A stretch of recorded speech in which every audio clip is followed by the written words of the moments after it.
Participe conosco ao vivo no estudo desta lição em nossa escola sabatina online, todos os sábados às 9 da manhã pelo Zoom. No final deste vídeo, veja como participar.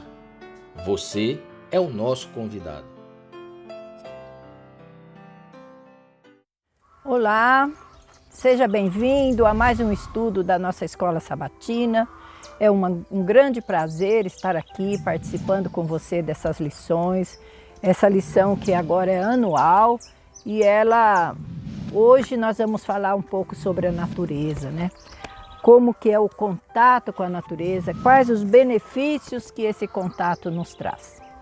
Que Deus o abençoe muito, fique conosco até o fim, curta nosso vídeo, né? Nos acompanhe nas redes sociais, no Instagram, Facebook e também aqui pelo YouTube. Que Deus possa ser, você pode louvar a Deus ao ouvir a sua palavra. Então, eu quero ler para vocês aqui, para nosso início da nossa lição, em contato com a natureza. Verso áureo: certamente suave é a luz e agradável é aos olhos ver o sol. Esse verso, eu acredito que essa expressão aqui do nosso querido, né, o Salomão, ele se expressa de uma maneira assim, real, né? Porque quem não gosta da luz, quem não gosta do sol, né? Principalmente aqui em contato com a natureza, nós somos muito beneficiados pela luz e pelo sol, pela chuva e por toda a natureza em si. A primeira pergunta: do que a natureza afasta a mente? Para onde são levados nossos pensamentos? Devido a isso, que valor tem o cultivo da terra? Deuteronômio capítulo 10, verso 14, vai ser o texto que nós iremos ler como base para entendermos melhor essa pergunta. Então, o 10, verso 14, diz assim: eis que os céus e os céus dos céus são do Senhor teu Deus. E diz mais: a terra e tudo que nela há.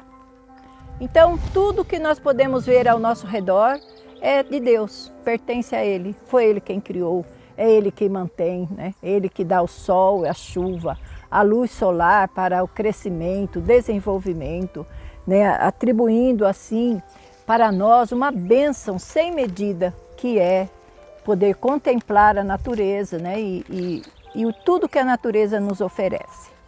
Então, de acordo com a pergunta, né? O que é que nos afasta? O que a natureza faz, né?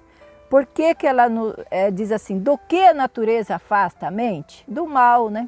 Do mundanismo, daquilo que nós podemos absorver, sem perceber, nós podemos absorver coisas que são desagradáveis a Deus. O texto diz o seguinte: em si mesma, a beleza da natureza afasta a mente do pecado e das atrações mundanas e a leva à pureza, à paz e a Deus. Por essa razão, o cultivo do terreno é bom trabalho para as crianças e os jovens.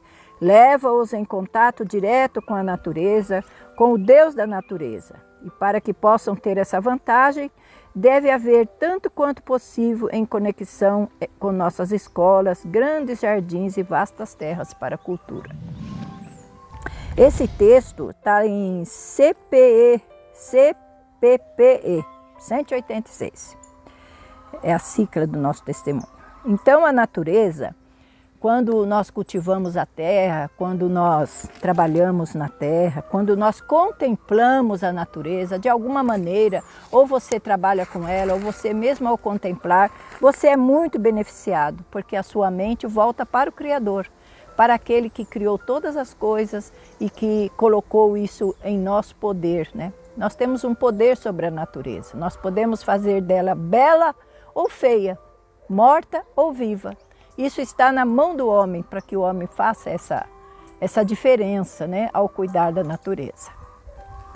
A pergunta de número 2 diz assim: o que nos conta a mensageira do Senhor acerca de uma escola iniciada na Austrália?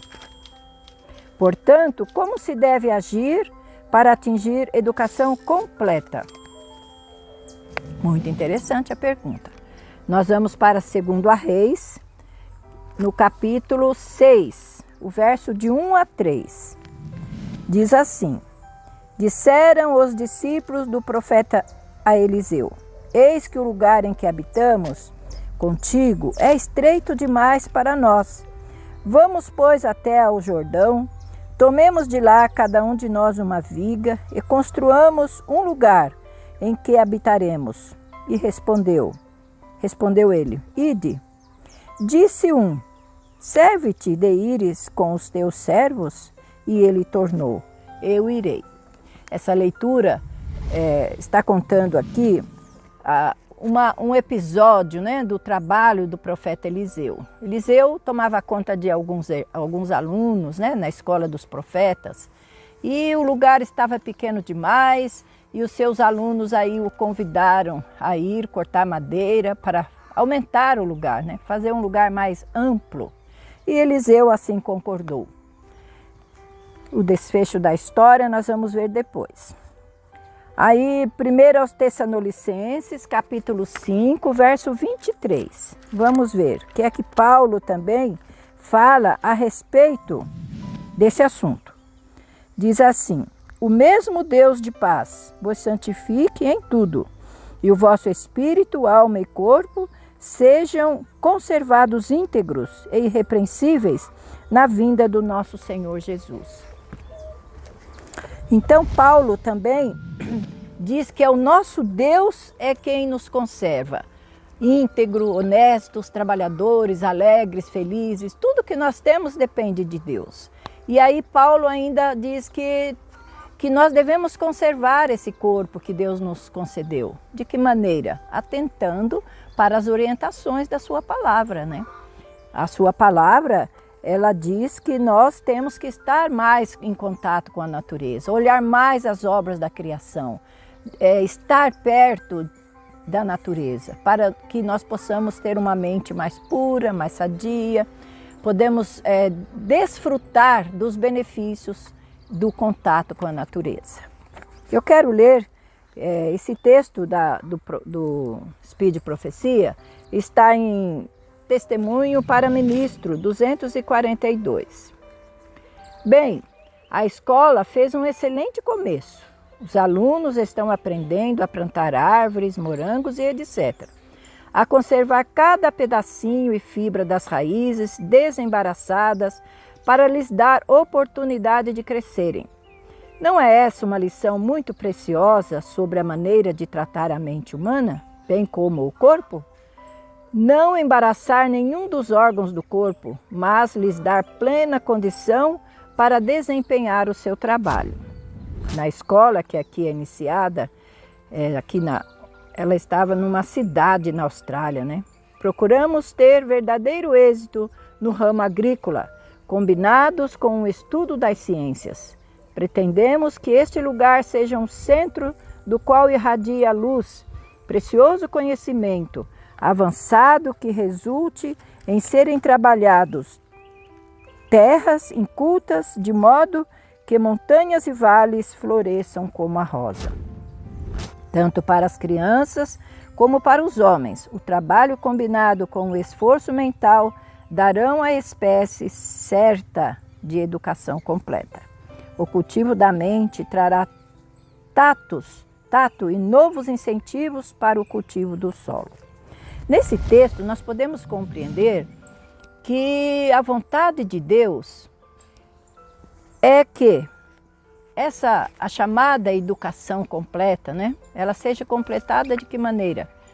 No contato com a natureza, no cultivo do solo, né, observando como a natureza reage, as estações do ano, o calendário lunar.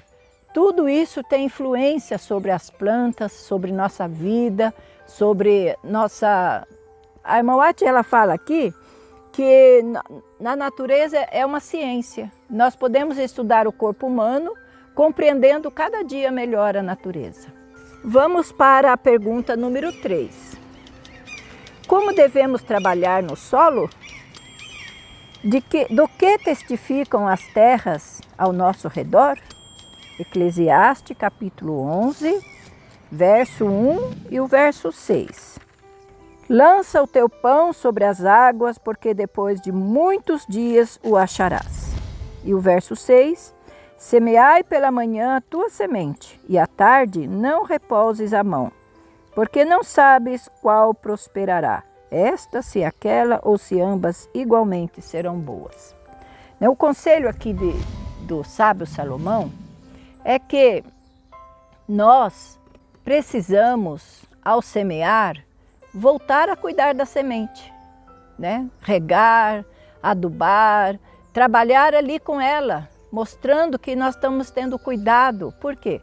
Nós não sabemos se a semente que nós semeamos é boa ou má, né? Se todas vão germinar ou só se algumas vão germinar. Então nós podemos ajudar, né? A natureza precisa da nossa mão junto com ela para que o poder da natureza seja observado atentamente para quem está trabalhando na terra. Eu quero ler para a nossa meditação também,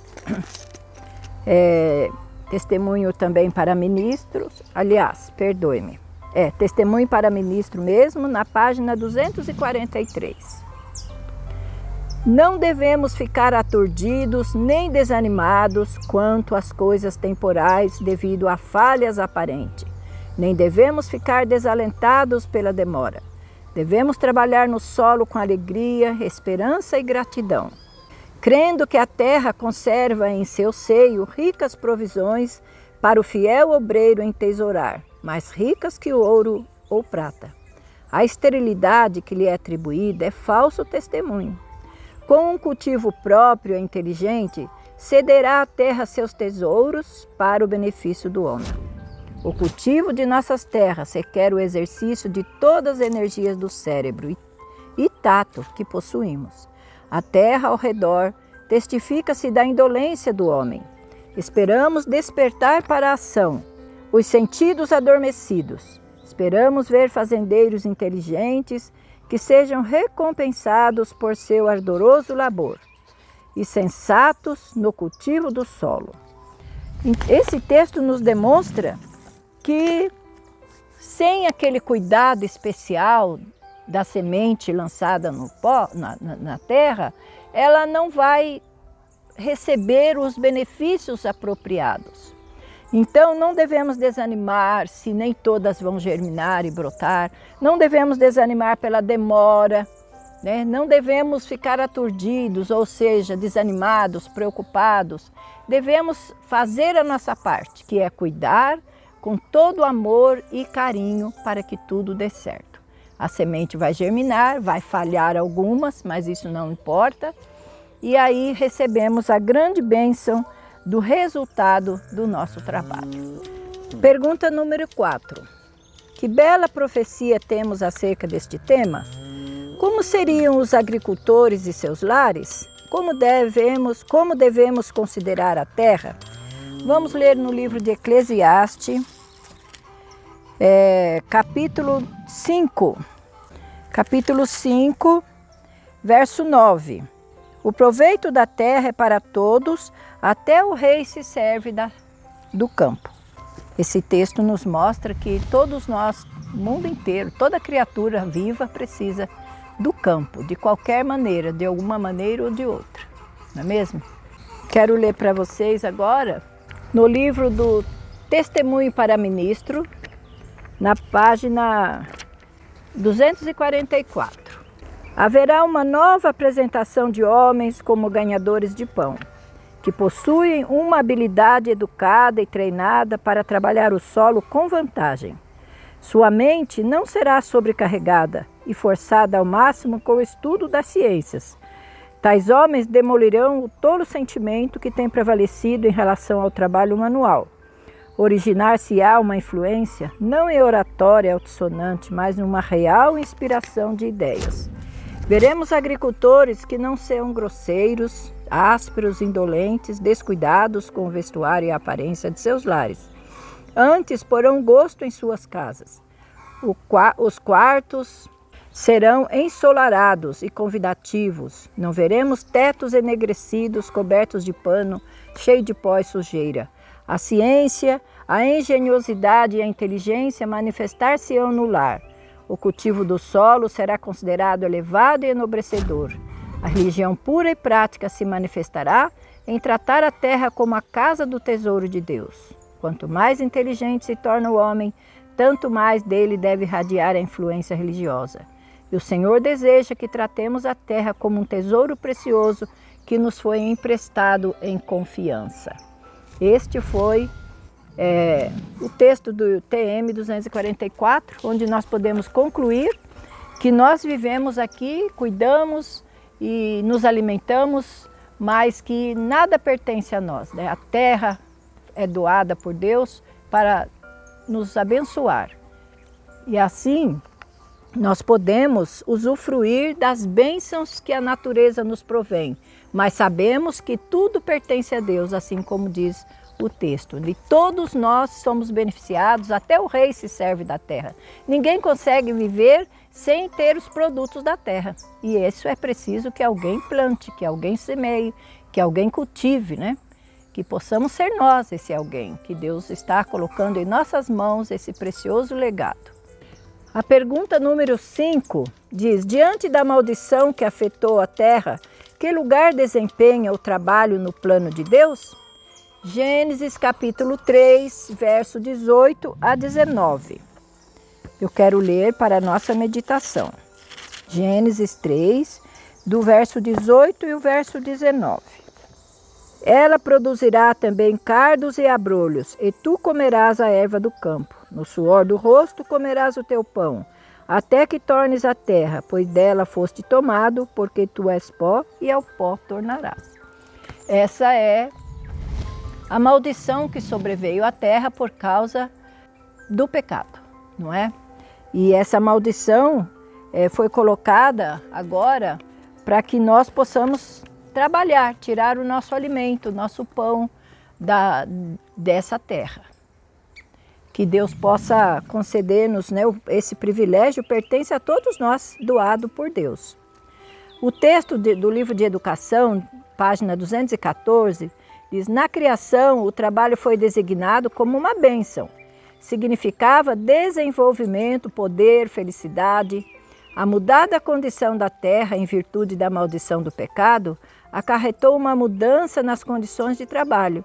Contudo, apesar de efetuada hoje com ansiedade, cansaço e dor, é ainda uma fonte de felicidade e desenvolvimento. Outrosim, é uma salvaguarda contra a tentação. Sua disciplina opõe uma barreira à condescendência própria e promove indústria, pureza e firmeza. Assim, torna-se parte do grande plano de Deus para que sejamos recuperados da queda. Então, o trabalho manual, o trabalho de cultivar a terra, não é assim, vamos dizer, como desagradável, e sim prazeroso. Basta que nós possamos nos lembrar que esse trabalho foi designado por Deus para cada um de nós, para que assim possamos novamente voltar às origens, né, às nossas origens. Vamos para a pergunta número 6. O que devemos ser de Deus em nosso trabalho? Que emoção sentimos ao finalizarmos uma tarefa? Hebreus capítulo 6, versos 7 e 8. Nos diz assim: porque a terra que absorve a chuva, que frequentemente cai sobre ela e produz erva útil para aqueles por quem é também cultivada, recebe bênçãos da parte de Deus. Mas se produz espinhos, abrolhos, é rejeitada, e perto está da maldição, e o seu fim é ser queimada. Eu vi nesse texto que nós é que temos o cuidado, né, de cuidar da terra da maneira devida. Se a terra é largada à toa, sem ser cultivada, ela só vai produzir a maldição que foi deixada sobre ela. Mas se ela é trabalhada com amor, com carinho, ela vai produzir bênçãos para o ser humano. Não é? Vocês meditem para vocês verem. Diz assim: Em nosso trabalho, devemos ser cobreiros de Deus.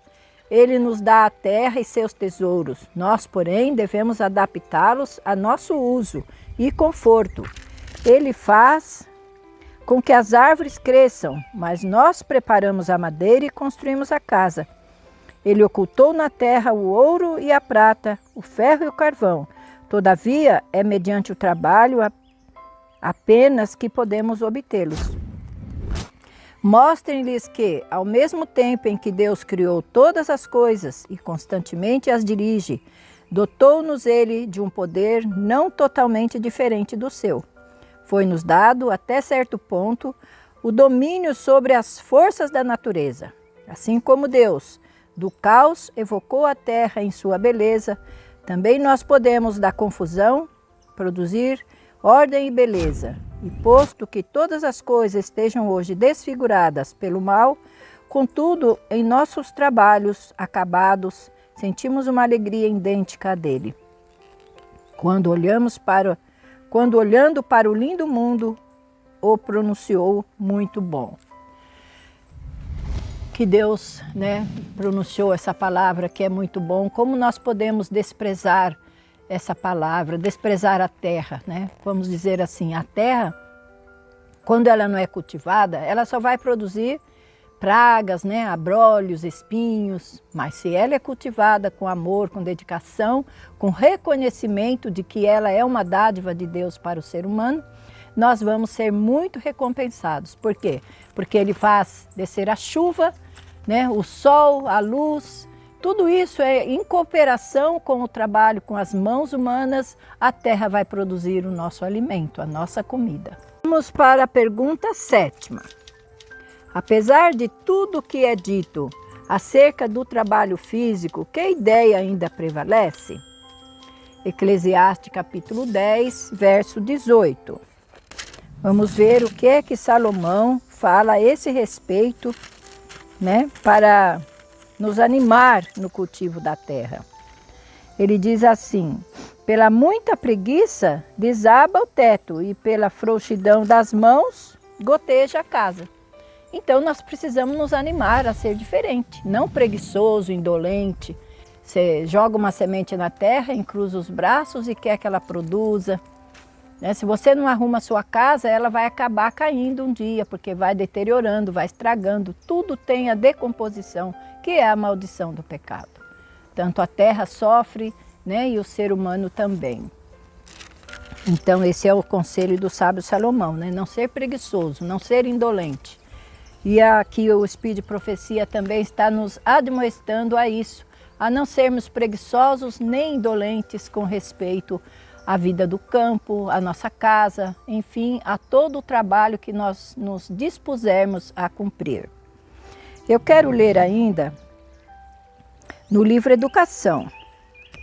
Apesar de tudo quanto se tem dito ou escrito acerca da dignidade do trabalho, prevalece a ideia de que ele é degradante. Os jovens estão ansiosos por se tornarem professores, escriturários, negociantes, médicos, advogados ou ocupar alguma outra posição que não seja o trabalho físico.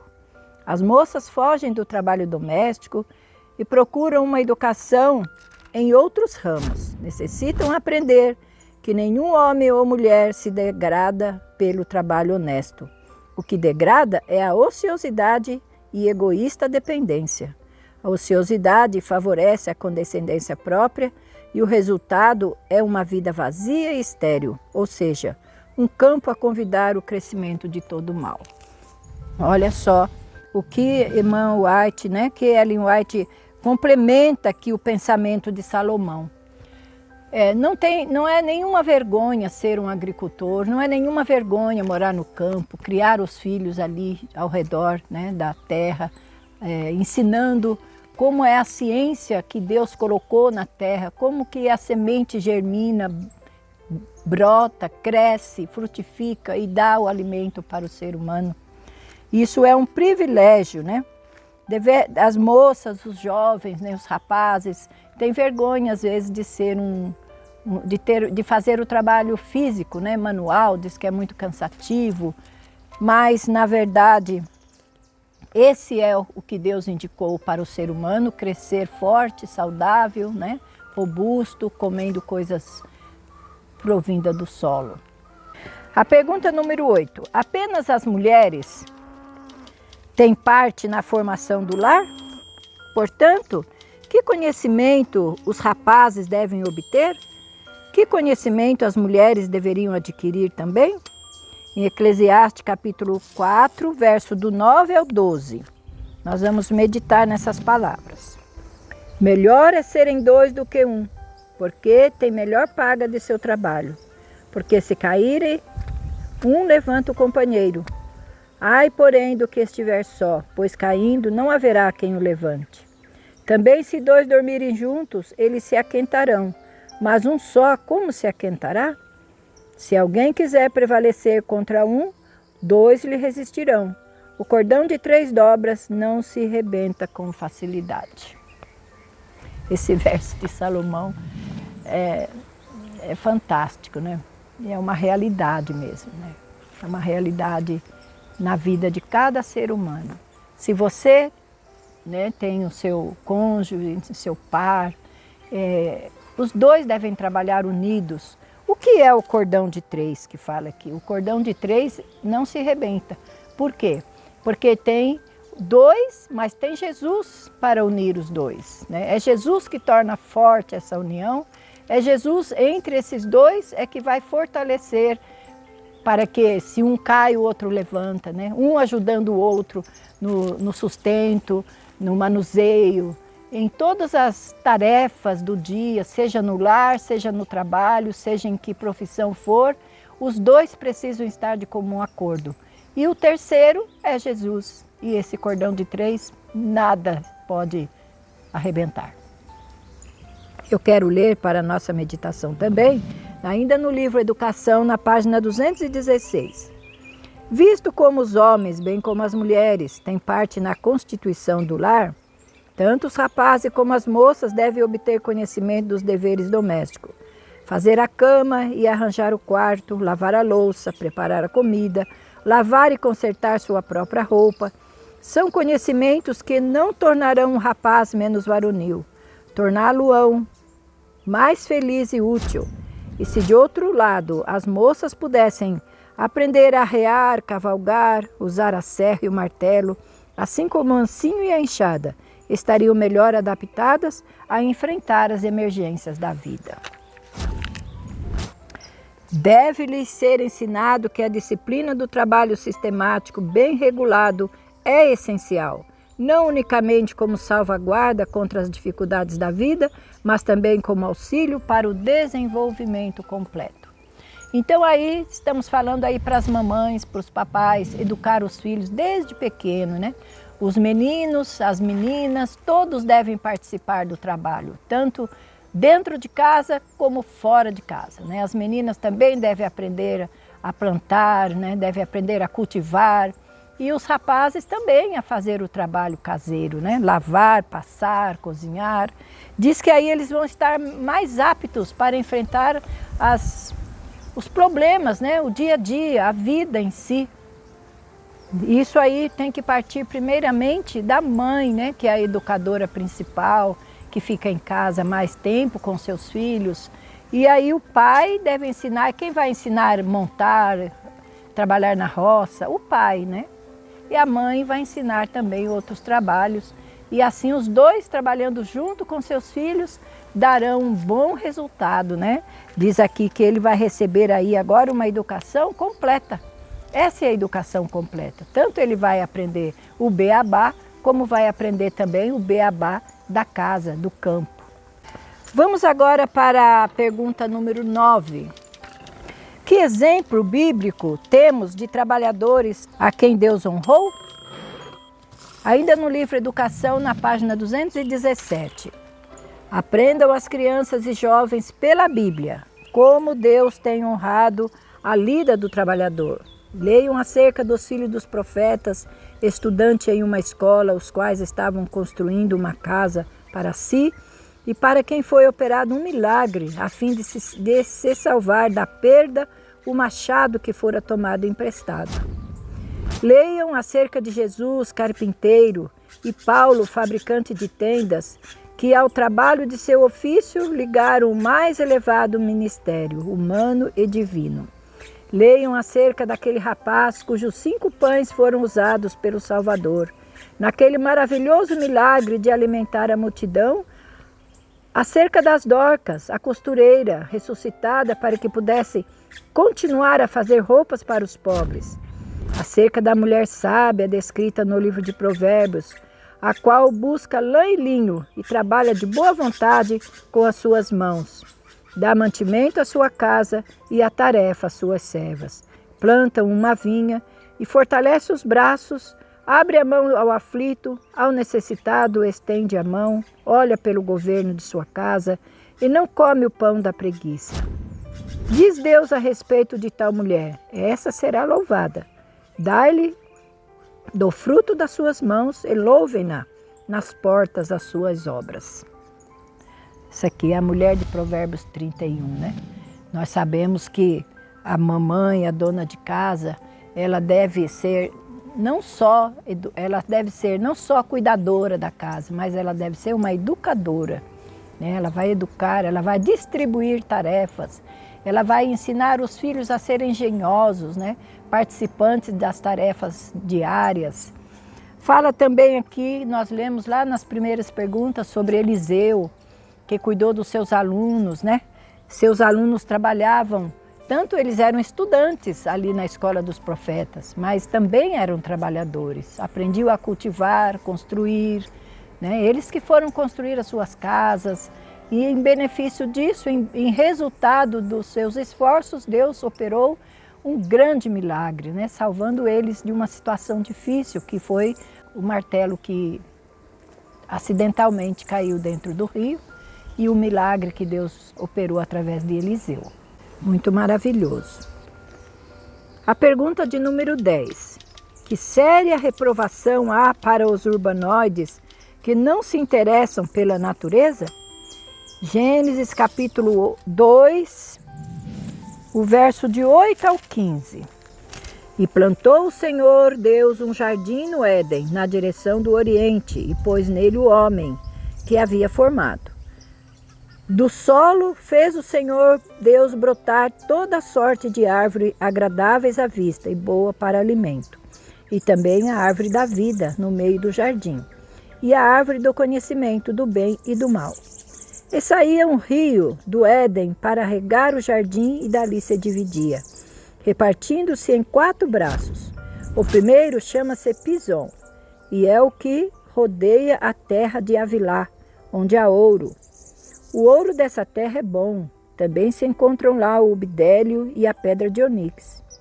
O segundo rio chama-se Gion, e é o que circunda a terra de Cuxi.